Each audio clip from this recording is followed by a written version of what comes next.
సమయానికి తగు సేవలు సేయని నీ శ్రీవారిని, ఇన్నాళ్ళుగా శ్రమించిన ఇల్లాలిని ఇక సేవించని ఈ శ్రీవారిని.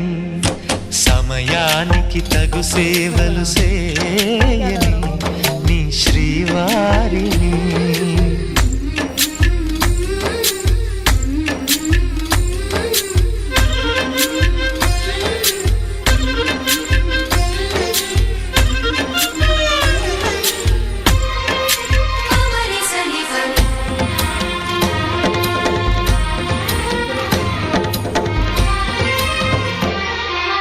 నాకు నువ్వు నీకు నేను అన్న తీపి మాటతో, చెవిలోన గుసగుసల చిలిపి వలపు పాటతో శ్రీమతికి జరిగేను